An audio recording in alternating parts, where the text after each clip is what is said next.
warahmatullahi wabarakatuh. Waalaikumsalam warahmatullahi wabarakatuh. Pertama-tama, perkenalkan nama saya Kartika, saya mahasiswa Universitas Sahid Jakarta. Jurusan Ilmu Komunikasi. Pertama-tama saya ucapkan terima kasih untuk semua teman-teman yang sudah mau bergabung pada sesi sharing and caring pada hari ini. Pada hari ini kita kedatangan Ibu Intan sebagai narasumber yang akan membahas tentang tren inovasi pangan lokal. Pertama-tama, Assalamualaikum warahmatullahi wabarakatuh. Selamat pagi, Ibu Intan. Selamat pagi, Mbak Kartika. Bagaimana, Bu, kabarnya?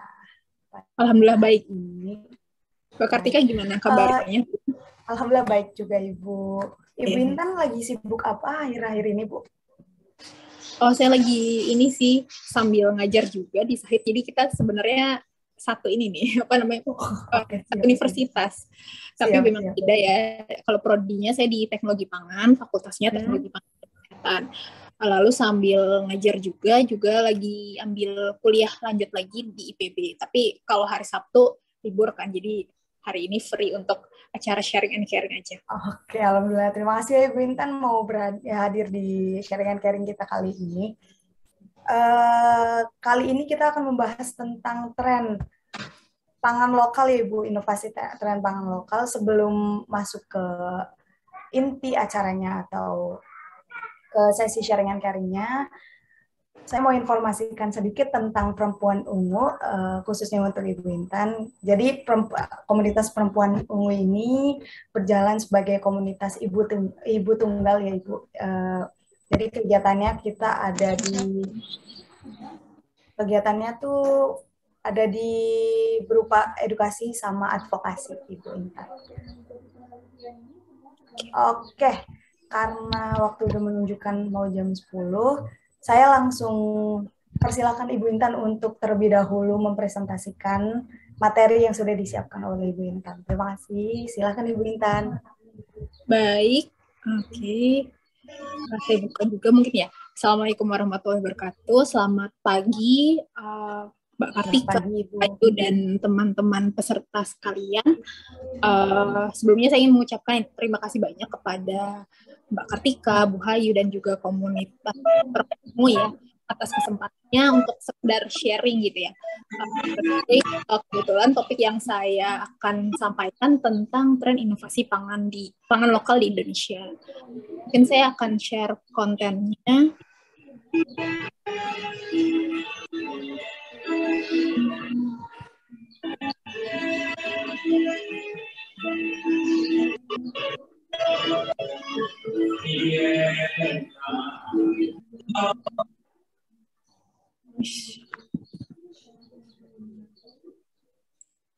Oke, sudah terlihat jelas? Sudah, Ibu. Oke, baik. Sudah, Ibu, sudah terlihat.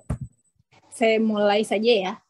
Jadi topik yang saya bawakan hari ini sebenarnya kita akan bicara santai saja, berdiskusi santai tentang pangan lokal gitu di Indonesia. Kan di sini saya lihat pesertanya perempuan semua ya. Jadi maksudnya pangan ini merupakan hal yang sangat relate gitu ya dengan kita para wanita gitu kan.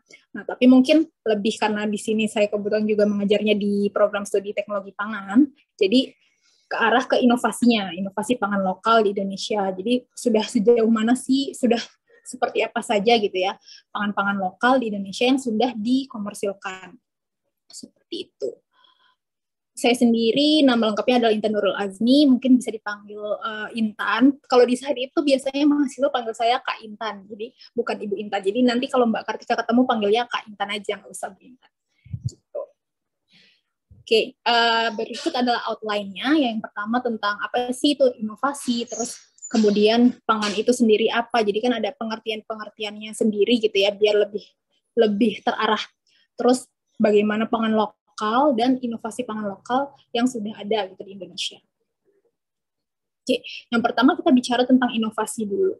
Jadi kalau dilihat dari definisinya di KBBI, Kamus Besar Bahasa Indonesia, Inovasi itu adalah penemuan baru yang berbeda dari yang sudah ada atau yang sudah dikenal sebelumnya. Bisa berupa gagasan, metode, atau alat. Jadi misalnya sudah ditemukan, misalnya kalau dari pangan ya, misalnya kopi gitu ya, biji kopi. Nah, terus dibuatlah inovasi. Kalau dulu ya dibuat minuman kopi, terus nanti ditambahkan dengan rasa ini, rasa itu, terus nanti mungkin ada ditambah whipped cream, ditambah apa. Jadi itu adalah inovasi. Jadi sebenarnya sudah ada, kopinya sudah ditemukan lama, terus dicari penemuan terbarunya gitu, biar bisa lebih diterima oleh masyarakat, terus misalnya juga bisa lebih mudah didistribusikan, misalnya kemasannya gitu, dibuat sedemikian rupa agar bisa lebih didistribusikan. Kemudian, bicara tentang pangan, jadi kalau kita lihat dari definisinya, di sini saya mengacu ke acuan kita, yaitu Undang-Undang RI nomor 18 tahun 2012 tentang pangan. Jadi di pasal 1 ayat 1-nya menyebutkan pangan adalah segala sesuatu yang berasal dari sumber hayati, merupakan produk pertanian, perkebunan, kehutanan, perikanan, peternakan, perairan, dan dari air. Dan dia bisa bersifat diolah maupun tidak diolah, jadi bisa berupa yang segar, misalnya buah apel, atau sudah dalam bentuk apple pie. Nah, itu sama-sama pangan, jadi yang satu sudah diolah, yang satu belum diolah, dan diperuntukkan sebagai makanan atau minuman bagi konsumsi manusia. Jadi nanti akan ada istilah beda untuk hewan. Kalau hewan kita sebut dengan pakan, tapi kalau pangan hanya yang diperuntukkan untuk konsumsi manusia. Nah, di sini termasuk bahan tambahan pangan. Jadi kalau misalnya ada yang pernah lihat di kemasan, terus di belakang kemasannya tuh di ingredients-nya ada tulisan asam sitrat atau natrium benzoat, dia merupakan bahan tambahan pangan. Jadi dia diizinkan ditambahkan ke pangan dalam konsentrasi tertentu, ada batasannya juga. Nah, itu dia termasuk pangan juga, walaupun si misalnya asam sitrat itu tidak dikonsumsi utuh gitu, tapi dia misalnya dalam proses pembuatan sirup dia ditambahkan. Nah, itu berarti si asam sitrat itu termasuk bahan tambahan pangan yang bisa didefinisikan sebagai pangan. Dan juga bahan baku pangan. Jadi bahan bakunya misalnya kalau membuat mie, nah berarti mie itu bahannya dari terigu gitu. Nah, si tepung terigunya itu adalah pangan juga. Dan bahan lainnya, misalnya kalau tadi bahan bakunya mie itu ada tepung terigu, terus misalnya pakai telur. Nah, telurnya itu juga termasuk pangan yang digunakan dalam proses baik dari mulai dari penyiapan, pengolahan, dan atau pembuatan makanan atau minuman. Jadi definisi pangan adalah ini berdasarkan Undang-Undang Republik Indonesia nomor 18 tahun 2012 tentang pangan di pasal 1 ayat 1. Nah, kemudian bagaimana sih pangan itu kalau kita mau perjualbelikan, dikomersilkan, aspek apa sih yang harus diperhatikan? Jadi kalau di undang-undang tersebut itu juga dikatakan bahwa aspek yang harus diperhatikan adalah tentang keamanan pangannya. Nah, keamanan pangan ini luas, bukan hanya dari bahaya biologis. Di sini dikatakan bahwa keamanan pangan adalah kondisi dan upaya untuk mencegah pangan dari kemungkinan cemaran biologis, kimia, dan benda lain yang dapat mengganggu, merugikan, dan membahayakan kesehatan manusia. Jadi nanti kita akan lihat apa sih itu bahaya biologi, kimia, dan benda lain. Nah, selain terbebas dari bahaya tersebut, kita juga yang dinamakan keamanan pangan itu tidak bertentangan dengan agama, keyakinan, dan budaya masyarakat, sehingga nantinya aman untuk dikonsumsi. Mungkin kalau di sini, kalau dari agama, mungkin yang muslim berarti tidak mengandung babi. Jadi kalaupun memang itu mengandung babi, harus jelas gitu, di label itu ada babinya, sehingga orang yang memang tidak boleh mengonsumsi itu bisa tahu. Terus kalau misalnya di Bali mungkin penduduknya tidak boleh mengonsumsi sapi ya. Nah, itu juga mungkin di Bali nanti adatnya secara mungkin dari adat dan agamanya nanti juga pangan-pangan yang beredar di situ juga harus diinfokan kalau misalnya nanti di sana ada yang menjual pakai daging sapi seperti itu. Jadi keamanan pangan itu tidak hanya terbebas dari bahaya yang sifatnya biologi, kimia, dan benda lain, tapi juga tidak bertentangan dengan agama, keyakinan, dan budaya masyarakat. Nah, tadi kan disampaikan ada bahaya biologi, kimia, dan benda lain, Mas. Nanti kita akan lihat apa sih masing-masing dari bahaya-bahaya ini sendiri.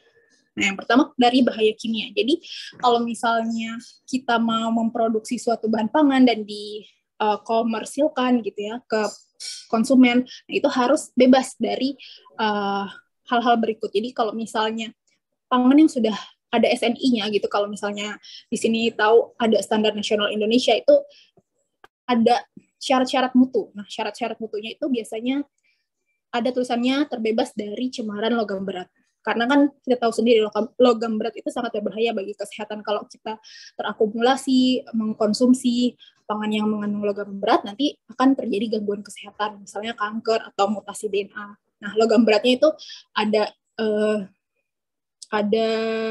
7 yang tidak diperbolehkan berada dalam pangan, yaitu ada arsen, kadmium, tembaga, timbal, merkuri, nikel, dan seng. Nah, kenapa ini sangat penting? Ya tadi, karena dia bisa membahayakan bagi kesehatan, dan kadang tanah yang sudah tercemar itu kadang mengandung logam-logam berat ini. Makanya ketika produk itu rilis, salah satu syaratnya dari QC-nya biasanya tuh harus diuji dulu nih kandungan logam beratnya itu seberapa gitu. Jangan sampai melewat dengan ambang batas karena nanti ada regulasinya. Terus kalau seng ini sebenarnya kita butuh juga dia karena zat gizi mikro, tapi ada ambang batasnya juga. Kalau misalnya lebih dari sekian, nanti dia juga bisa menyebabkan masalah bagi kesehatan.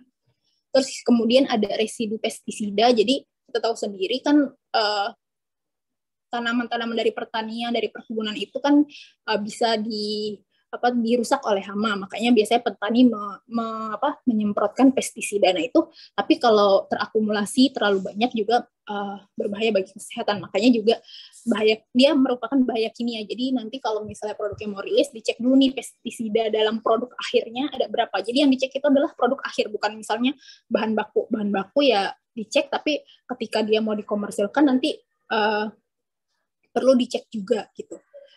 Terus karena kadang dia bisa terkontaminasi dari pada saat proses. Jadi misal pada saat bahannya awal itu misalnya dari petani itu oke, jumlahnya belum melewati ambang batas, tapi ketika proses ditambahkan segala macam, terus pengolahan macam-macam, dia bisa terakumulasi. Terus ada obat hewan juga. Jadi biasanya kan kalau di gudang itu ada tikus ya, mungkin ditaruh obat yang bisa mencegah tikus datang ke situ. Nah, itu juga nanti di produk akhir harus dicek. Dan kemudian adalah yang penting adalah alergen, yaitu sesuatu yang bisa menyebabkan alergi. Nah, ini juga penting nih. Jadi kalau misalnya nanti ada yang berminat gitu ya untuk berjualan, dan salah satu bahannya menggunakan yang ada di sini ada 7 jenis, yaitu serealia. Serealia itu kayak padi-padian, jagung, itu termasuk hal-hal yang bisa menyebabkan alergi. Telur, makanan laut, kacang tanah, dan kedelai, susu sapi, dan produk turunannya, terus kacang pohon. Jadi dibedakan antara kacang tanah dan kedelai, dan juga kacang pohon. Jadi kayak almond, hazelnut, itu masuknya ke kacang pohon, dan sulfit. Nah, kalau mengandung ini harus dituliskan di labelnya. Jadi produk ini mengandung telur, produk ini mengandung susu sapi. Karena ada beberapa orang yang memang memiliki alergi terhadap makanan-makanan tersebut. Jadi bukannya berarti semua orang nggak boleh makan, tapi memang ada beberapa orang yang memiliki kelainan di sistem imun tubuhnya, sehingga dia ketika mengonsumsi makanan-makanan ini bisa terjadi misalnya gatal-gatal atau sesak napas. Mungkin ada yang punya alergi itu biasanya gatal-gatal, sesak nafas, seperti itu. Jadi kita dari pemerintah udah ada regulasinya. Jadi kalau misalnya makanan yang mengandung ini harus dicantumkan di label bahwa mengandung ketujuh ini. Seperti itu. Kemudian bahaya fisik. Ini juga kadang suka dianggap remeh, tapi sebenarnya ini merupakan bahaya. Contohnya ada batu atau kerikil di produk akhir, atau potongan kayu, tulang, biji, dan stapler itu juga merupakan bahaya fisik. Jadi biasanya bagian-bagian pengawasan mutu tuh nanti di pabrik yang melihat adakah bahaya fisik. Kalau bahaya fisik ini masih bisa terlihat secara kasat mata, tapi kalau yang tadi bahaya kimia memang harus dilakukan dengan uji lab. Terus ukuran dan konsistensi pangan. Jadi jangan sampai produknya itu beda-beda ukurannya atau konsistensi pangan dia, jadi masuk ke bahaya fisik. Seperti itu. Kemudian bahaya biologis. Nah, ini juga dia tidak terlihat, sama seperti halnya bahaya kimia, makanya harus dilakukan uji-uji laboratorium. Jadi seperti ada bakteri salmonella, jadi salmonella itu kan penyebab tipes ya. Nah, jangan sampai orang ketika mengonsumsi produk kita malah jadi terkena penyakit atau mengandung E. coli, jadi diare setelah mengonsumsi makanan atau minuman yang kita jual seperti itu. Terus juga virus, misalnya hepatitis gitu kan. Terus abis itu parasit dan kapang. Jadi kalau kapang ini contohnya Aspergillus flavus, dia bisa ada di kacang, di jagung-jagung. Nah itu biasanya kalau di industri besar sudah ada cara untuk mengujinya gitu.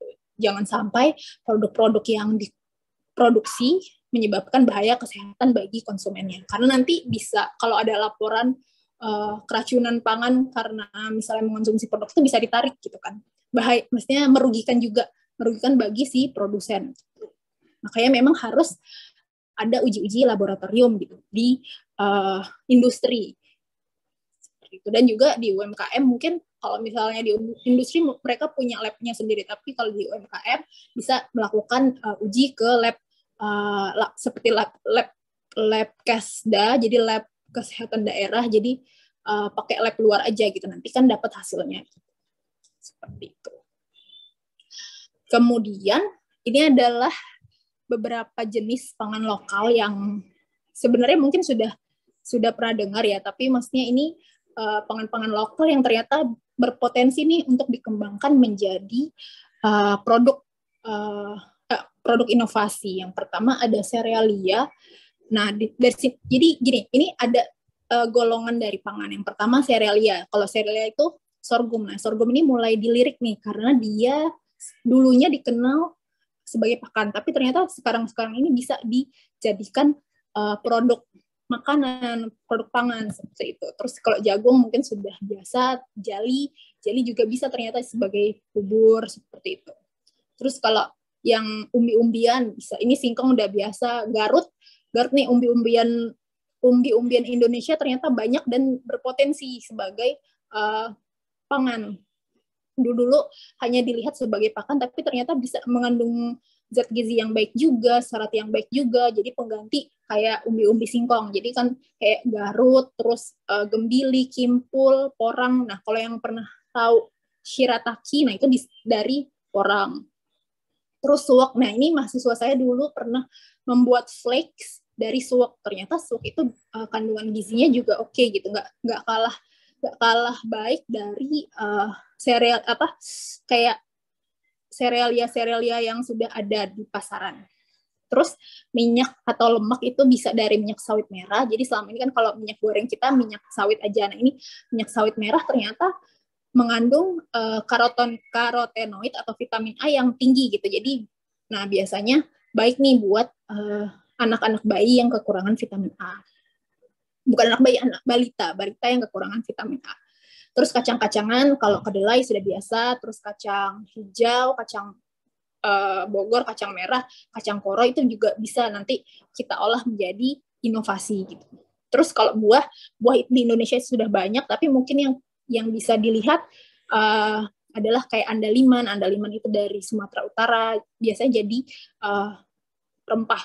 Terus ada campolai, dia bisa dijadikan selai roti, terus abis itu jadi sirup. Terus kelapa hutan, ternyata kelapa hutan juga nggak kalah segar dengan kelapa muda gitu kan. Terus ada takokak dan mengkudu. Terus kalau sayuran, ya yang selama ini sudah kalian tahu, terus ada juga namanya kecombrang. Kecombrang itu biasanya sih dijadikan sambal gitu ya. Terus beluntas, popohan, mangkokan, kelor, dan kenikir tuh awalnya kayak cuma tanaman pagar, tanaman hias gitu. Tapi ternyata bisa berpotensi dijadikan produk pangan karena memang zat gizinya cukup baik gitu. Kalau kelor nih juga lagi naik daun nih, jadi kayak dibuat biskuit kelor, kan namanya moringa ya nama latinnya. Dibuat biskuit kelor, cookies kelor, terus bolu kelor gitu. Banyak sekarang banyak inovasinya. Terus ikan dan hasil laut, itu ada rumput laut, alga, lele, belida, gabus, itu kan adalah pangan lokal gitu ya, dari berbasis ikan dan hasil laut. Terus kalau produk hewani, daging ayam, telur, susu itu nanti kita lihat apa sih yang sudah ada inovasinya dari produk-produk ini. Oke, bagaimana inovasi pangan lokal di Indonesia dan apa yang harus diperhatikan? Yang pertama, kita ya harus jangan sampai kita memproduksi pangan lokal yang tidak sehat. Jadi itu kesehatan tetap harus dilihat. Jadi dilihat dari zat gizinya bagaimana, apakah tinggi kalori, terus abis itu seratnya gimana. Kalau sekarang kan orang-orang kan lagi menghindari yang makanan yang tinggi kalori. Nah, bisa kalau misalnya serat kayak dari umbi-umbian gitu, kacang-kacangan, seratnya tinggi. Nah, itu bisa tuh kita amati, kita jadikan inovasi gitu. Terus yang kedua adalah harus nikmat. Jadi bagaimanapun pangan itu sesehat-sehat apapun, kalau misalnya tidak bisa dinikmati, rasanya nggak enak, terus aromanya tidak enak, warnanya tidak menarik, terus teksturnya juga menjijikan, misalnya itu yang nggak bisa dikatakan, bukan nggak bisa, jadi nggak ada fungsinya gitu. Kalau misalnya dia tidak enak dimakan, orang juga nggak akan mau makan gitu, sesehat-sehat apapun, kecuali memang terpaksa ya. Terus praktis, nah berarti harus bisa dikemas, mudah dikemas, tidak ribet gitu untuk dikemas. Nah nanti juga dibutuhkan kemasan-kemasan yang sesuai gitu. Misalnya kalau misalnya produknya dia berminyak dan panas, sebaiknya jangan di wadah plastik seperti itu. Nanti itu terkait sama kemasannya. Terus terjangkau ya kan, kalau tujuannya untuk diperdagangkan, memang kalau bisa dicari yang terjangkau, karena pasti konsumen akan memilih produk A, produk B, yang A lebih mahal, yang B lebih murah tapi manfaat kandungannya sama, pasti dia akan lebih milih yang lebih murah, yang lebih terjangkau. Terus yang berikutnya adalah halal. Jadi sekarang halal juga lagi dimonitor gitu kan, karena perusahaan-perusahaan berbondong-bondong gitu melakukan sertifikasi halal, karena untuk menarik konsumen yang memang concern ke halal tersebut. Jadi memang juga banyak pelatihan tentang halal, terus dari pemerintah juga menggerakkan sertifikasi halal, karena banyak yang sudah memang lebih memilih produk yang halal dibanding yang bukan yang nggak halal. Mungkin dia sebenarnya halal, tapi memang belum tersertifikasi seperti itu. Nah ini adalah contoh-contoh dari produk-produk yang tadi saya bilang yang sudah diinovasi gitu. Jadi produknya memang sebelumnya sudah ada, kayak contoh yang ini, beras analog. Jadi beras analog itu adalah beras yang bukan dari padi. Jadi dia dibuat di sini, bisa dilihat dari ubi kuning, dari jagung, dari sorghum misalnya. Nah itu kandungan seratnya lebih tinggi, terus indeks glikemiknya lebih rendah, sehingga lebih cocok untuk yang diabetes. Gitu. Jadi beras itu sebenarnya sudah ada, terus diinovasi. Jadi dibuatlah beras-beras dari ubi kuning. Jadi bentuknya dibuat seperti beras, hingga ketika dimakan rasanya seakan-akan makan beras, makan nasi. Padahal itu sebenarnya dari ubi. Gitu. Sebenarnya itu dari jagung. Gitu. Terus juga cookies bekatul. Jadi ini ada rasa-rasanya gitu. Jadi si bekatul yang tadinya biasanya dijadikan pakan, dijadikan pangan dengan ditambahkan rasa-rasa, dengan diolah-olah gitu. Terus roti sorghum yang atas ini. Roti sudah ada, terus karena sorghum mengandung serat, jadi dibuatlah roti sorghum. Terus ini ada boba sorghum itu, mahasiswa bimbingan saya sedang meneliti si boba sorghum. Jadi kan kalau boba biasanya dibuat dari tepung tapioka. Terus mungkin kalorinya tinggi. Nah, kita mau kombinasi dengan sorghum, apakah nanti lebih bisa kalorinya lebih rendah, terus nanti apakah bisa diterima gitu ya secara dari teksturnya gitu oleh panelis. Makanya ini lagi diteliti kalau yang boba sorghum. Terus yang umbi-umbian, nah mungkin yang sudah tahu ya kayak talas Bogor gitu kan, sekarang ada lapis talas gitu. Nah, itu juga merupakan produk inovasi. Bolu sih sudah ada, terus tapi dulu mungkin bolu hanya dari tepung terigu. Nah, sekarang pakai tepung talas atau dari ubi atau dari bolu-bolu lainnya dari kacang-kacangan mungkin ya. Gitu. Terus kayak pia dari ubi ungu, pia telo kita kenal. Terus mie shirataki, memang namanya kayak nama Jepang shirataki, tapi sebenarnya porang itu kan bahan bakunya porang itu juga dibudidaya di Indonesia gitu. Bisa tuh dikembangkan jadi produk mie, produk beras, produk puding gitu kan. Terus beras analog tadi yang kalau yang tadi dari serealia, sekarang berasnya dari umbi-umbian, dari singkong misalnya. Terus cookies wok gitu, atau cookies dari ubi seperti itu, bisa nanti tinggal diinovasi saja. Terus minyak dan lemak, ini adalah contohnya dari tadi minyak kelapa sawit merah yang tinggi akan karotenoid atau vitamin A. Terus kemudian ada minyak ikan ikan ini saya pernah dengar, jadi ada yang baru penelitian, jadi minyak ikan biasanya kita impor. Nah, ternyata di Bali ada tuh yang dia sebenarnya produsen dari ikan segar di Bali, tapi ternyata minyak ikannya itu tidak digunakan. Nah, beliau itu mau mengembangkan biar si minyak ikan yang di Bali itu bisa bisa diperjualkan gitu. Jadi tidak perlu impor, tapi bisa lokal gitu ya. Karena kan kita tahu minyak ikan itu baik bagi kesehatan jantung seperti itu. Terus kacang-kacangan. Nah, kalau kita tahu tempe dari kedelai, ternyata tempe bisa juga dibuat dari kacang-kacang lainnya, dari kacang koro. Yang ini contohnya yang kiri kacang tanah. Ini kacang hijau dan kacang merah. Jadi dia tempe bisa juga dibuat dari kacang-kacang lainnya selain kedelai. Atau bisa juga dari yang kedelai hitam. Seperti itu. Terus keripik tempe juga kan sekarang sudah banyak, terus ditambah rasa-rasa juga gitu kan. Nah, terus kalau yang di tengah ini sebenarnya adalah olahan tempe dari Universitas Shahid sendiri. Jadi dari Prodi Teknologi Pangan, dari Fakultas Teknologi Pangan dan Kesehatan sudah memproduksi produk olahan tempe. Yang pertama nih yang air ini yang minuman itu sari tempe jahe. Jadi kayak susu kedelai, kan kalau susu kedelai itu dari kedelai. Nah, ini kita mau buat seperti itu tapi dari tempe, ditambah flavor jahe, jadi rasanya tidak langu. Seperti itu. Terus yang kemudian yang di bawah itu tempe sosis. Jadi sosis itu biasanya dari daging sapi, daging ayam. Nah, kita buat dari tempe. Ada yang rasa bayam, ada yang wortel. Yang hijau itu bayam, yang kuning itu wortel. Terus yang berikutnya ada brownies tempe. Jadi kalau brownies biasanya dari tepung terigu, nah ini kita benar-benar pure dari tempe. Gitu. Jadi namanya brownies tempe. Ini adalah produk dari Shahid.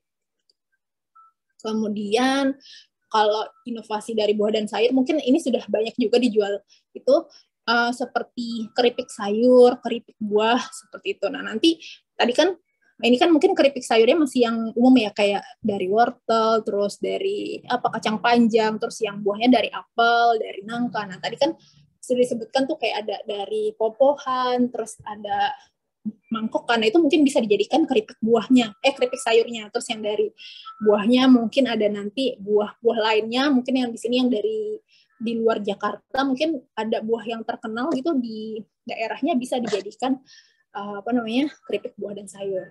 Terus yang sebelah kanan saya itu adalah cold press juice. Jadi kan sekarang banyak ya kayak rejuve, terus abis itu apalagi Mama Rose itu kan sebenarnya cold press juice ya, jadi sebenarnya jus buah tapi dia tidak pakai blender, karena kalau pakai blender itu ketika muter si mata pisaunya bisa menghasilkan oksidasi, jadi nanti buahnya lebih cepat teroksidasi, tahan lamanya juga lebih rendah. Nah, kalau ini di jusnya di press gitu, sehingga dia lebih rasanya itu lebih enak gitu dibandingkan jus blender biasa. Nah, itu nanti buah-buah atau sayurnya bisa tuh inovasi menjadi cold press juice.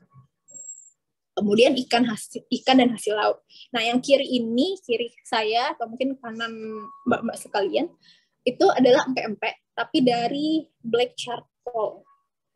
Jadi warnanya hitam. Nah, black charcoal ini sebenarnya juga nggak ada efek apa-apa sih, jadi kayak cuma warnanya aja hitam, kayak mungkin ada yang pernah lihat pizza yang warna hitam. Nah, itu sama dari situ bahannya. Nah, itu dibuat tuh tepung empek-empeknya dari situ. Nah, ikannya nanti pakai ikan belida gitu, bukan ikan tenggiri. Terus silky pudding juga bisa. Jadi nanti tinggal ditambahkan mau rasa apa, coklat, kopi, matcha, ataupun yang udah ada kan kayak bubble gum, strawberry itu gitu. Terus bandeng presto. Kalau bandeng presto sih memang sudah lama, tapi mungkin nanti bandengnya bisa diganti jadi belida presto, mungkin kalau yang dari Palembang, atau ikan-ikan lainnya gabus presto kayak gitu. Bisa diinovasi. Terus kalau produk hewani, rendang. Sebenarnya rendang juga udah ditemukan udah lama, tapi sekarang kemasannya lebih cantik nih. Jadi di sini pakai pouch tapi dia disterilisasi, atau yang pakai kaleng, jadi dia bisa dibawa kemana-mana, lebih tahan lama gitu. Terus kayak rendang telur gitu kan juga merupakan inovasi. Terus yang berikutnya produk hewani juga, dari susu sapi dibuatlah yogurt. Nah, di sini yogurtnya ditambah rosella, terus pemanisnya stevia, jadi nggak pakai gula, jadi bisa aman buat penderita diabetes gitu. Nah, kalau yang bawah ini adalah dangke. Dangke itu sebenarnya makanan khas dari Sulawesi Selatan, Rekang dari situ. dia adalah kejunya Indonesia gitu. Nah itu nanti bisa diolah tuh jadi kayak biasanya keju dipakein apa, nah nanti pakainya danke ya, karena dia merupakan susu kerbau yang difermentasi dengan enzim dari pepaya kayak gitu. Terus ada kefir itu sebenarnya mirip yogurt tapi dia pakai sebagai starternya itu, kalau yogurt hanya bakteri, kalau kefir ada kamirnya, makanya rasanya lebih seperti beralkohol, kayak seperti pakai tape, kayak gitu. Terus kemudian dadih itu kita bisa sebut dia yogurt khas Indonesia. Jadi dia susu yang difermentasi, nah, tapi dari Sumatera Barat. Nah, ini di sini dijadiin puding si dadihnya. Nah, itu bisa tuh diinovasi. Oke, baik. Sekian dari saya, mungkin lebih dari 20 menit. Nah, itu sebenarnya inovasi-inovasi yang sudah ada gitu ya di Indonesia. Nanti dari kalau misalnya di sini Mbak berniat gitu ya melanjutkan atau bisnis gitu, kan sekarang UMKM itu kan lagi naik daun nih. Nah, bisa tuh bisa yang sudah ada di inovasi, atau misalnya beneran mau menemukan hal baru, nggak apa-apa kayak yang tadi ini. Terutama yang kayak di buah, di sayur itu kan masih kayak belum banyak ya terjual. Nah, mungkin bisa tuh nanti diinovasi jadi keripik buahnya, atau jadi cold press juice-nya gitu kan. Atau tadi kayak bolu, cookies dari umbi-umbi, dari kimpul, dari porang, dari suwuk kayak gitu. Atau dari kacang-kacangan, kacang koro gitu, kacang Bogor gitu, belum ada misalnya jadiin pia gitu kan. Itu bisa. Mungkin itu saja dari saya. Sekian dan terima kasih. Saya izin stop share. Saya kembalikan lagi ke moderator Mbak Kartika. Baik, terima kasih banyak Ibu Intan, penjelasannya sangat lengkap dan jadi kita yang tadinya tidak tahu jadi tahu ya Bu, banyak hal tentang pangan sebenarnya. Nah, dari apa yang Ibu Intan telah sampaikan tadi, aku sendiri nih sorotin satu hal yang menarik. Tadi Bu Intan kan sudah jelasin kayak proses, ternyata kalau kita mau bikin sesuatu itu harus peduli akan kesehatannya, kayak halal gitu. Nah, aku mau tanya nih Bu, kalau kita sebagai apa ya, orang awam yang pengen memulai suatu usaha di bidang khususnya pangan gitu, eh, contohnya kayak UMKM yang sekarang lagi ini, sebenarnya prosesnya tuh gimana sih Bu, caranya kita tahu nih, oh ini ternyata bisa dipakai nih bahan ini. Apa kita harus ke tempat pengujian terlebih dahulu atau gimana Bu prosesnya tuh? Oke, baik. Jadi gini, kalau misalnya kita berniat gitu ya mau memproduksi produk gitu, terus kita mau tahu ini bisa nggak sih, berpotensi nggak sih jadi diinovasikan gitu ya.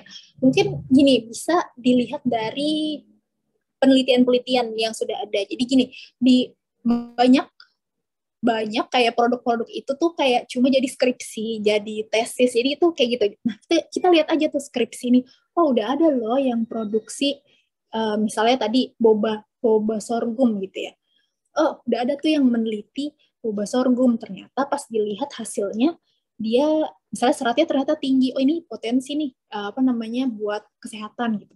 Itu bisa dari situ. Jadi enaknya memang kita lihat tuh dari skripsi sama penelitian, karena banyak sekali memang kayak ide-ide itu hanya sebatas ya udah hanya diteliti aja, hanya deskripsi aja, tapi nggak dikembangkan sebagai usaha gitu. Padahal itu sangat berpotensi, apalagi kalau hasilnya ternyata bagus gitu kan. Memang hasilnya ternyata tidak diterima gitu sama konsumen gitu ya. Udah kalau yang kayak gitu nggak usah dilanjutin. Tapi kita lihat tuh dia dari ada namanya kalau di teknologi pangan tuh uji organoleptik. Jadi uji dari panelis rasa, aroma, warna, tekstur. Kalau dari situ hasilnya bagus, itu sebenarnya berpotensi itu untuk dijadikan inovasi pangan gitu. Karena ya bagaimanapun juga tadi saya bilang mau sesehat apapun kalau dari rasanya itu nggak enak, dari warnanya tidak menarik, itu ya orang juga nggak mau, males gitu ya belinya.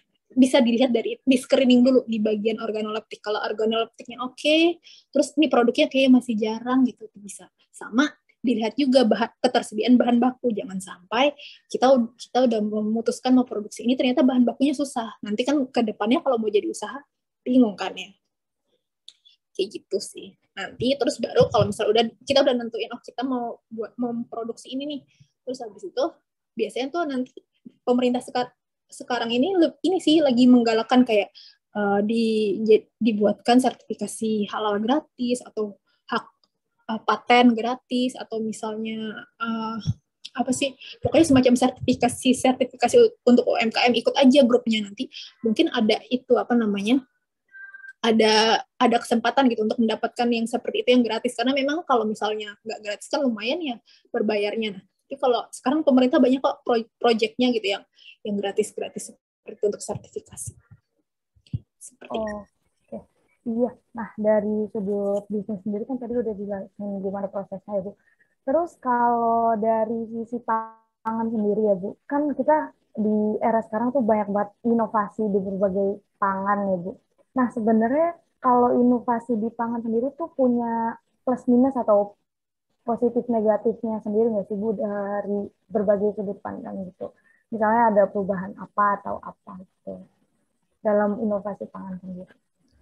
Oke, kalau ya pasti ada ya, segala sesuatu yang baru pasti ada plus minusnya. Kalau plusnya mungkin kayak tadi misalnya contoh aja ya, misalnya ikan belida dari Palembang mungkin dulu belum terkenal itu, tapi ternyata setelah bisa dijadikan pempek mungkin jadi permintaannya meningkat gitu. Jadi sebenarnya dari produsen ikan belidanya mungkin jadi lebih membantu gitu. Terus atau enggak petani-petani atau yang dari perkebunan yang tadinya misalnya dia sebelum ada produk itu ya udah dia jualnya itu aja, tapi setelah ada produk ini dan misalnya laris pasti kan banyak dicari ya, tuh plusnya. Jadi sebenarnya kayak membantu juga petani-petani di daerah yang misalnya memproduksi yang selama ini masih belum terlihat gitu oleh kita, hanya dipandang sebelah mata ya. Misalnya tadi kayak sorghum awalnya hanya untuk pakan, ternyata bisa buat pangan dan seratnya tinggi kayak gitu.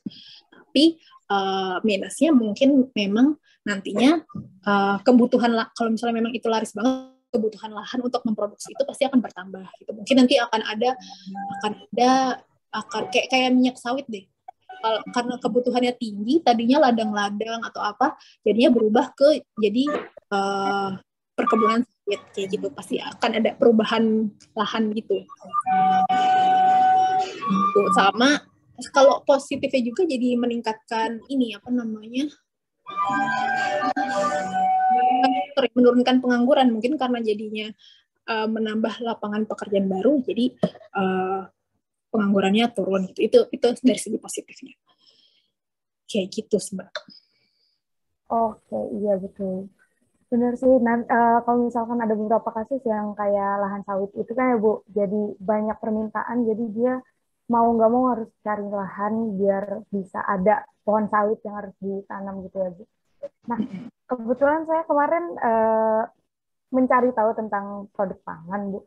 Ada beberapa produk pangan yang jadi kontroversi atau pro kontra, kayak misalnya produk yang ciki yang tadinya dibuat jadi biasa aja terus ditambahin oksigen atau apa yang bisa kayak ngebul itu, Bu.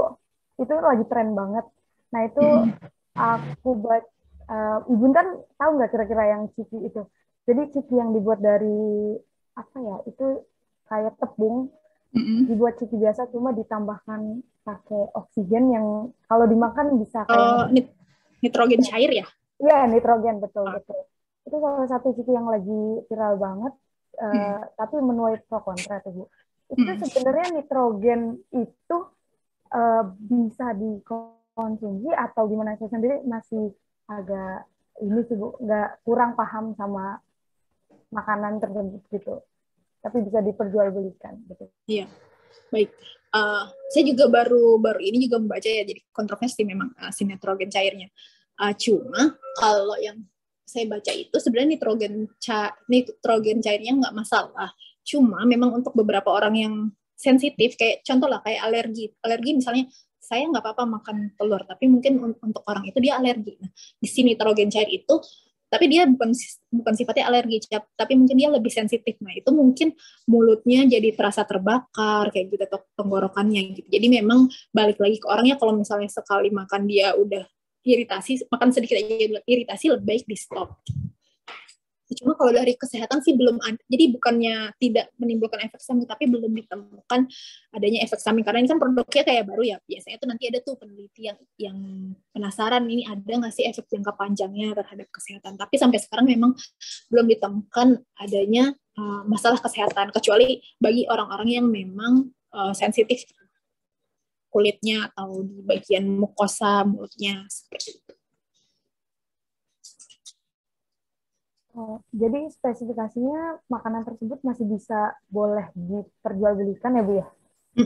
Tapi balik ke konsumennya gitu. Oh gitu. Kayak alergi itu aja. Jadi ya nggak apa-apa makan telur. Tapi kalau kamu punya alergi, kamu punya sensitif terhadap ini ya, kamu jangan makan. Gitu.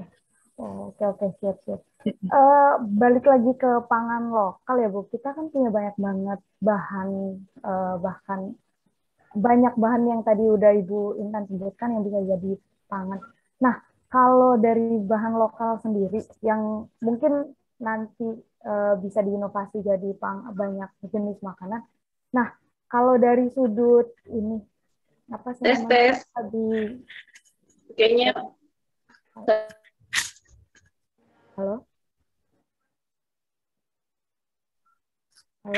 Apa suara saya terdengar? Iya, terdengar. Oke. Tadi seperti ada yang bocor. Siap. Oke, aku ulangi. Kalau dari sudut ini ya Bu, tradisional atau apa ya, ciri khas.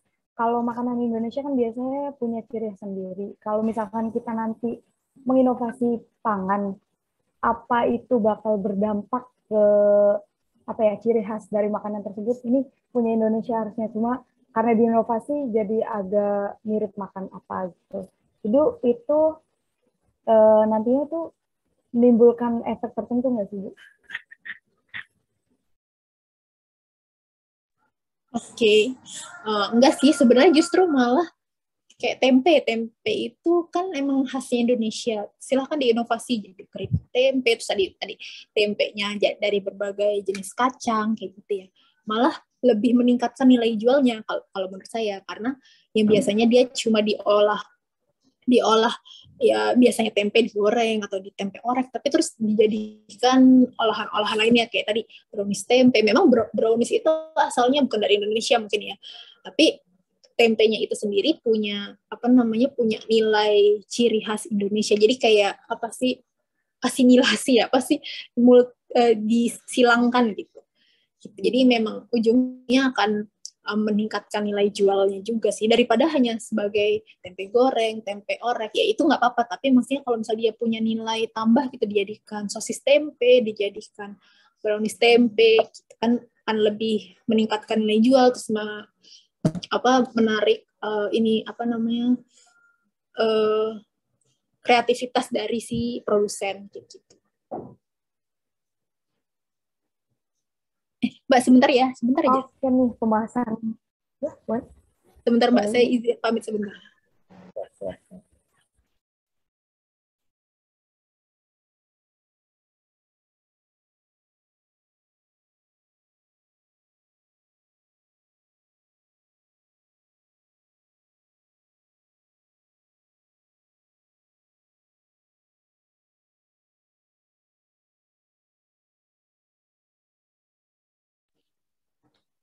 Ya, lanjut Mbak, maaf. Silakan dilanjut Mbak Kartika.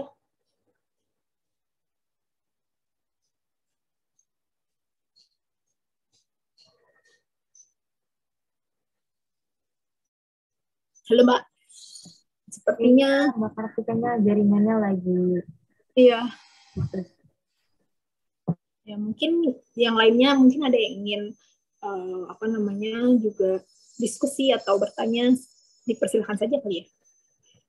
Ya, silahkan. Ini di sini Bu Intan, sorry aku pakai HP satu nih. Ini ada Bu Eni dari Komunitas Perempuan Ungu. Mungkin Bu Eni ada yang mau ditanyakan atau ada pendapat gitu. Ini Bu Eni juga ada usaha sendiri gitu. Silakan Bu Eni. Bu Eni. Nah, aku mau tanya deh, Mbak Intan, aku Hayu nih, ini pakai gadget satu lagi. Ya, apa namanya, tadi kan ada menyinggung VCO ya, VCO dan makan makanan lain, apa pangan-pangan lain maksudnya. Ini mengingatkan saya dulu karena kuliah di pangan juga nih, sambil refresh nih, senang banget ketemu materi ini. Jadi VCO ini kan juga apa yang namanya tadi bisa untuk kesehatan juga gitu ya. Gimana sih perkembangan VCO sekarang ini? Kayaknya konsumsinya juga meningkat ya Mbak ya. ya. Apa namanya? Ada nggak sih aturan-aturan khusus yang apa? Saya belum baca jurnalnya sih. Misalnya yang katanya juga bisa untuk kesehatan gitu ya. Untuk kesehatan tadi ada minyak ikan juga. Nah itu secara pangan gitu ada nggak sih Mbak aturan-aturan khususnya gitu untuk kita konsumsi gitu sebaiknya kapan dan jenisnya yang seperti apa gitu? Apakah yang dijual bebas itu memang sudah aman atau seperti apa? Mungkin Mbak Intan bisa memberikan pencerahan terkait VCO itu tadi. Terima kasih Mbak. Oke. Ya Bu Hayu, terima kasih pertanyaannya. Jadi gini, kalau kita mau tahu produk itu aman atau tidak, sebenarnya bisa dilihat ini sih Bu, dari izin edarnya. Harusnya kalau misalnya produk itu sudah memiliki izin edar kalau misalnya dia dari BPOM gitu kan. Nah, harusnya sih dia sudah berarti sudah diuji lah keamanannya gitu ya, baik dari segi bahaya fisik, kimia, dan mikrobiologi gitu. Tapi memang untuk kayak kalangan tertentu kayak untuk ibu hamil, ibu menyusui memang harus persetujuan dari dokter, terutama yang untuk ibu hamil ya, persetujuan dari dokter kandungannya gitu, apakah memang diperbolehkan atau tidak. Tapi sih sejauh ini memang belum ditemukan adanya masalah kesehatan jika mengonsumsi VCO gitu. Memang dilihat saja takaran di kemasannya, misalnya sehari itu maksimal misalnya 2 sendok dan misalnya 3 kali sehari gitu kan, misalnya kayak obat aja gitu ya, suka ada ya takarannya. Nah itu bisa diikuti dari kemasan yang sudah ada. Misalnya untuk anak-anak juga misalnya dibatasi hanya 1 kali sehari misalnya ya. Terus kalau untuk dewasa bisa 2 kali sehari, 2 sendok sehari. Jadi memang tinggal dilihat saja di kemasannya gitu. Dan kalau sekarang ini ada yang minyak sawit merah. Jadi minyak sawit merah itu dia karotenoidnya tuh tinggi. Jadi provitamin A-nya itu tinggi gitu. Itu sekarang tuh lagi banyak juga diproduksi gitu ya oleh industri-industri, tapi biasanya lebih ke arah farmasi sih kalau yang tujuannya untuk kesehatan gitu. Seperti itu. Lebih ke arah farmasi ya Bu ya. Tapi memang ini sebenarnya peluang ya, karena saya juga hampir dibilang sering sih, tapi nggak konsumsi buat pijet, bukan pakai minyak zaitun tapi pakai VCO gitu. Kalau nggak ada minyak zaitun ini gitu. Oke, satu lagi Mbak Intan, ini tadi kan ada macamnya tuh ya, Fakultas Pangan, Prodi Pangan itu dari USAHID itu ada membuat produk-produk ya tadi ya, tempe, apa tadi ya Mbak? Brownies tempe, sosis tempe, sari tempe jahe. Nah itu, boleh dong Mbak Intan kapan-kapan sharing yang bikin brownies tempe itu, atau boleh nggak dari teman-teman, misalnya ada ibu-ibu KPU nih nanti mungkin suatu saat atau suatu waktu boleh berkunjung atau enggak, bagaimana ya caranya biar memberikan pelatihan untuk kita ke sahabat komunitas perempuan ungu gitu Mbak Intan. Apakah kira-kira memungkinkan, atau misalnya kunjungan ke kampus gitu, atau melatih kita di suatu tempat, atau untuk membuat itu tadi tempe brownies, sepertinya itu harus kita giatkan gitu ya Mbak, kalau menurut aku. Gimana Mbak Intan? Oke, saya senang sekali jika ada yang penasaran ya dengan proses pembuatannya. Terus kalau dari saya sih sebenarnya nggak masalah, tapi tetap saya nanti akan izin dulu ya ke Ibu Dekan gitu kalau memang ada kunjungan, nanti silakan nanti misalnya ditulis saja kapan inginnya, nanti coba saya minta izin ke Ibu Dekan jika misalnya memang kebetulan tidak ada praktikum, tidak ada penelitian, monggo gitu. Nanti juga saya akan koordinasi dengan inkubator bisnis karena produk tersebut itu di bawahnya jadi kayak ada himpunan mahasiswa namanya inkubator bisnis. Jadi nanti kita akan ajak juga dari inkubator bisnisnya. Jadi nanti mahasiswa gitu yang mengajarkan. Gitu. Oh, oke, siap. Kunjungan sekaligus kita tahu cara pembuatannya dan mungkin gini Mbak Intan, nanti kan kita tujuannya kan untuk pemberdayaan ekonomi ya, gitu, untuk peningkatan hasil ekonomi keluarga gitu.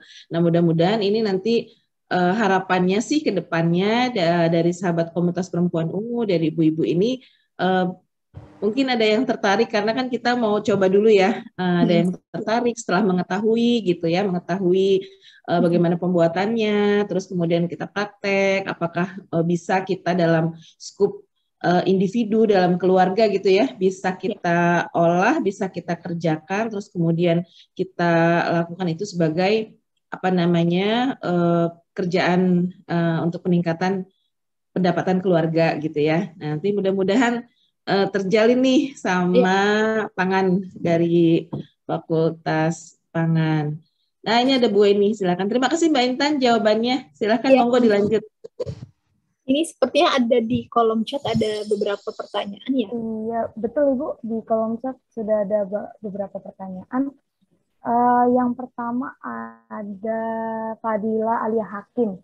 Ini saya bacakan. Assalamualaikum warahmatullahi wabarakatuh. Bu Intan, saya Fadila dari Universitas Jakarta. Saya mau bertanya, menurut Ibu Intan, pangan lokal kita punya nilai plus apa aja sih dibanding negara lain, Bu? Silakan Ibu Intan. Oke, baik. Jadi sebenarnya sih setiap pangan pasti akan ada plus minusnya gitu. Mungkin di sini lebih, misalnya di produk A, di pangan A lebih tinggi vitaminnya, tapi mungkin di mineralnya yang lebih tinggi di produk B gitu ya. Tapi memang harus dilihat dilihat dari ini sih hasil uji-ujinya gitu. Tapi memang kalau menurut saya nih kayak umbi-umbian Indonesia sebenarnya nggak semua umbi itu bisa tumbuh gitu ya kan ada tanaman tropis gitu ya. Mungkin kalau Indonesia kan tanaman tropisnya banyak. Nah itu kalau umbi-umbian itu tinggi seratnya, terus mineral, vitamin itu tinggi, terus indeks glikemiknya mungkin lebih rendah dibandingkan kalau misalnya mau dibandingkan sama padi kayak gitu. Jadi itu dia, makanya dia bisa tuh dikomplementasikan, misalnya mau buat tadi cookies dari ubi, bisa tuh dikomplementasikan sama si tepung terigu sehingga bisa terciptalah tadi cookies ubi. Tapi memang kalau misalnya sejauh ini ya, kalau misalnya untuk membuat roti, cookies, terus abis itu roti, cookies, kue-kue gitu, memang nggak bisa 100% dari ubi-ubi aja, pasti harus ditambahkan terigu, karena kita butuh gluten. Jadi dia kalau nggak pakai gluten itu kan adanya sejauh ini memang hanya di tepung terigu. Jadi kalau nggak ada glutennya, dia nggak ngembang gitu, malah jadinya bantet atau teksturnya kurang baik. Gitu. Memang sejauh ini sih nggak bisa 100%, paling nggak dicampur, dikomplementasi. Jadi misalnya terigunya 50%, terus ubinya misalnya 50%, tepung ubinya 50%. Gitu. Tapi kalau dari nutrisi memang tetap harus dilihat lagi sih dari nutrition facts-nya gitu. Seperti itu. Terus kalau ikan, ikan ternyata kayak ikan gabus itu ternyata protein berupa albuminnya itu tinggi. Jadi dia baik tuh untuk pemulihan. Kalau misalnya ada yang sakit itu cocok tuh karena dia albuminnya tinggi, jadi pulihnya itu cepat. Karena kalau kita sakit sebenarnya memang sangat butuh protein, kecuali sakitnya ginjal ya, butuh protein yang tinggi agar sel-sel tubuhnya lebih cepat beregenerasi, gitu, membentuk sel yang baru sehingga cepat pulih kayak gitu. Terus ada juga yang membandingkan saya lupa. Jadi ada ikan Indonesia sama ikan kayak salmon, kayak tuna dari luar, ternyata pas di compare kandungan gizinya itu sama. Jadi sebenarnya nggak harus yang impor, yang lokal pun juga ternyata sama dan mungkin harganya lebih murah dan lebih mudah ditemukan di pasar gitu kan. Kalau misalnya ibu-ibu rumah tangga kan banyak di pasar ya gitu. Jadi memang jangan terlalu, bukannya tidak boleh membeli yang impor, tapi kalau misalnya memang ada yang lokal sebaiknya belilah yang lokal. Oke, jadi tetap ada plus minus, ada dari Indonesia sendiri ada ciri khas tersendiri ya Bu beberapa. Oke, ada pertanyaan yang kedua Bu dari Putri. Assalamualaikum warahmatullahi wabarakatuh. Bu Intan, saya Putri dari Surabaya. Ingin bertanya pada Ibu, apakah nutrisi kita akan tetap tercukupi jika jarang mengonsumsi sayur dan buah? Oke, baik. Jadi kalau nutrisi ini kan sebenarnya zat gizi ya. Zat gizi itu ada karbohidrat, lemak, protein, vitamin, dan mineral. Nah, jadi misalnya kita jarang konsumsi sayur dan buah, tapi kayak makan ininya apa namanya, nasinya banyak, terus lauk pauknya banyak, terus gorengannya misalnya banyak. Nah, itu mungkin yang akan tercukupi hanya karbohidrat, lemak, dan protein gitu. Tapi sayur dan buah itu biasanya memang sumber utama dari vitamin dan mineral. Jadi sebaiknya walaupun jarang tetap dikonsumsi, atau kan sekarang sudah banyak jus-jus ya.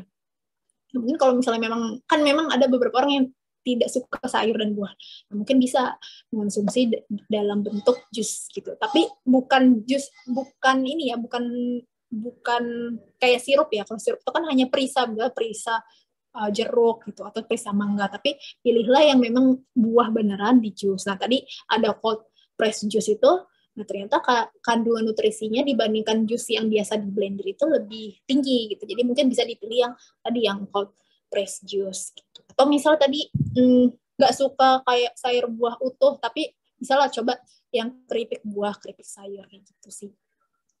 Jadi memang tidak harus, kalau misalnya memang nggak suka, bisa dicari yang memang ada sedikit-sedikitnya, walaupun tidak terpenuhi secara utuh, setidaknya nggak kosong banget gitu ya untuk vitamin dan mineral. Gitu. Atau mungkin bisa juga dicari gitu bahan pangan, misalnya kamu nggak suka sayur dan buah, tapi misalnya cari bahan pangan lain yang tinggi vitaminnya gitu. Tapi dari kayak telur ada vitaminnya juga, vitamin A, vitamin D ada. Jadi memang yang sekarang diharapkan adalah seimbang dan bervariasi gitu. Jadi tidak terlalu banyak, tidak terlalu sedikit, dan juga bervariasi agar terpenuhi kebutuhan nutrisi yang tadi, yang 5 tadi, karbohidrat, lemak, protein, mineral, dan vitamin. Seperti itu. Oke, setelah ada pertanyaan dari dua pertanyaan. Ini ada dari Ibu Weni. Salam kenal Ibu Intan, saya dari Universitas Pendidikan Ungu. Ide dari Bu Ayu sangat menarik. Mungkin ide yang tadi collaboration atau mengembangkan di kampus ya Bu. Saya tertarik di olahan buah-buahan yang jarang saya tahu, seperti yang tadi disebutkan, seperti kecombrang, kampolai, dan lain-lainnya. Ini Bu katanya. Yang tadi Ibu Intan sudah presentasikan sebelumnya. Oh iya, oke. Jadi kalau kayak di buah-buah, ya kalau campolai ini bisa tuh dibuat sirup. Terus sekarang itu juga bisa dibuatkan olesan, jadi kayak selai gitu. Nah, itu bisa dari campolai. Jadi nanti tinggal dilihat saja bagaimana cara membuat selai dari campolai. Itu nanti tuh bisa. Terus kalau kecombrang memang sih sebenarnya selama ini di sambal ya, sambal kecombrang gitu ya. Nah, itu mungkin bisa juga dibuat jadi jadi jusnya gitu. Bisa diminum gitu. Atau yang campolai tadi juga bisa dibuat jus campolai, atau bisa juga keripik dari kecombrang atau keripik dari campolai. Oke, iya. Lanjut ke pertanyaan terakhir dari Azura. Iya, ini dari Azura Tunisa. Assalamualaikum warahmatullahi wabarakatuh. Bu Intan, saya Azura dari USAID Jakarta. Saya ingin bertanya, dilihat dari tren yang ada sekarang, menurut Ibu, apa yang bisa kita kembangkan dari makanan lokal menjadi inovasi baru? Mungkin beberapa makanan yang belum kepikiran sama orang lain gitu, Bu. Silakan Ibu Intan. Baik. Nah, kalau sekarang itu trennya kayak tadi, kayak cookies, terus pia, bolu, tapi dibuat dari tepung kacang-kacangan atau misalnya tepung umbi-umbian. Tadi misal kayak dari suwak, dari porang atau dari apa ya?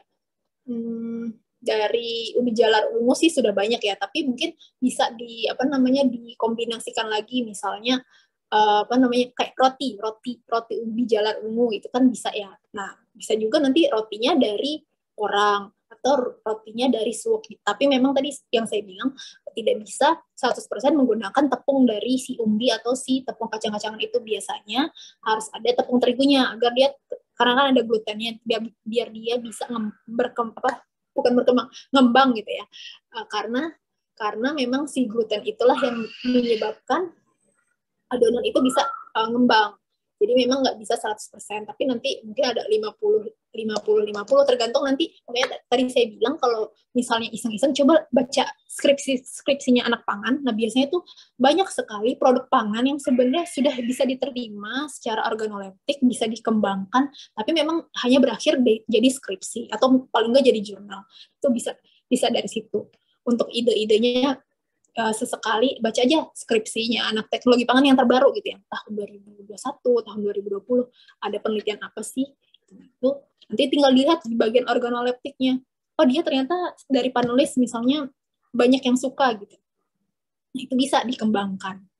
Tapi cari yang bahannya lokal gitu. Dan kalau bisa cari yang memang produsennya sudah banyak. Jadi nanti ketika mau dijadikan usaha tidak kesulitan dalam menemukan bahan baku. Seperti itu. Oke, jadi kalau kita pengen memulai sesuatu yang mungkin inovasi baru dari pangan, kita bisa lebih melihat banyak referensi lagi ya Bu ya, katanya dari skripsi tersebut. Karena kalau dari referensi itu kan mereka udah neliti nih, oh, ternyata dia tidak diterima konsumen, udah berarti jangan dikembangkan. Tapi kalau misalnya daripada kita udah trial terus kita uji sendiri gitu kan, mendingan lihat aja skripsi mahasiswa. Oh, ini ada, terus nanti kita tinggal di Google, produk ini udah ada yang jual belum ya, udah ada yang produksi belum ya, udah ada yang komersialkan belum ya. Kalau belum ada, ya udah bagus, itu bisa dijadikan inovasi gitu.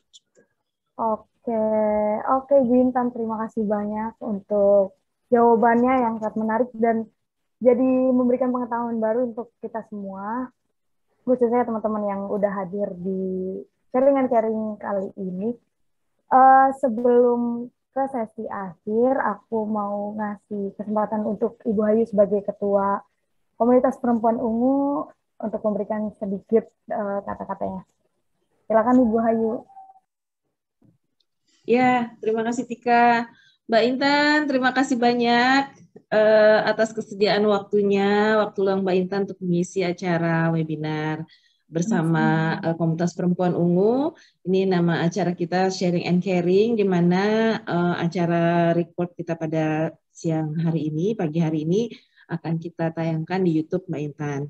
Nah, mudah-mudahan bermanfaat untuk kita semua, khususnya teman-teman dan sahabat dari Komunitas Perempuan Ungu, yang nanti setelah di YouTube nanti akan kita bukan diviralkan ya, kita memberikan edukasi melalui YouTube dan webinar ini gitu Mbak Intan.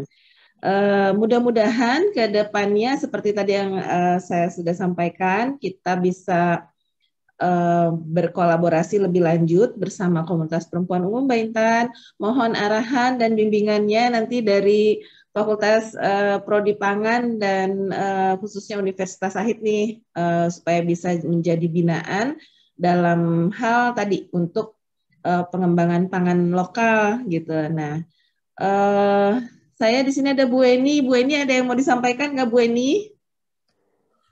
Ya, nggak ada ya Bu Eni, juga agak sibuk ini. Baik, terima kasih kesediaannya Mbak Intan. Jangan bosan-bosan ya Mbak Intan ya. Nanti next time bakalan minta tolong lagi nih sama Mbak Intan untuk edukasi-edukasi selanjutnya terkait dengan pangan gitu. Dan saya juga mau minta dari teman-teman dari Gizi, dari Fakultas Hukum supaya bisa sharing knowledge dan pengalaman di Komunitas Perempuan Ungu. Sekali lagi terima kasih Mbak Intan, salam hormat, salam sehat, dan terima kasih teman-teman panitia. Sekian. Baik, terima kasih Ibu Hayu sambutannya. Oke, sekali lagi saya mau ucapkan terima kasih kepada Ibu Intan Nurul Azmi yang sudah mau berkenan hadir di sesi sharing caring kali ini. Untuk teman-teman yang mungkin tertarik di bidang pangan atau pengen tahu lebih lagi, mungkin bisa melihat atau bisa menghubungi secara langsung Ibu Intan, bisa dari Instagramnya sendiri @intan_nurul_azmi, atau ada ide lain untuk sharing caring setelahnya, bisa dari tema, judul, dan lainnya, bisa kirim secara langsung ke sosial media kita, ada Instagram @komunitas perempuan ungu atau email komunitas perempuan ungu, yaitu komunitasperempuanungu@gmail.com. Saya ucapkan terima kasih untuk teman-teman yang udah mau hadir pada sesi kali ini. Untuk tanggal 27 kita ada sesi sharing caring lagi, sesi sharing caring volume 10 bersama Ibu Nurul. Nanti akan membahas tentang psikologi komunikasi. Mungkin teman-teman yang ingin tahu lebih lanjut tentang psikologi komunikasi bisa hadir di sharing caring tanggal 27 nanti. Oke, sebelum pamit aku mau izin ke Ibu Intan untuk foto bersama. Boleh Ibu? Boleh, silakan. Boleh, siap. Oke, terima kasih Ibu Intan. Maaf banget mengganggu waktu weekendnya, Ibu. Terima kasih Bu Intan. Sama-sama Bu Hayu. Terima kasih sudah diajak. Sama-sama. Terima kasih juga Mbak Kartika dan peserta lainnya.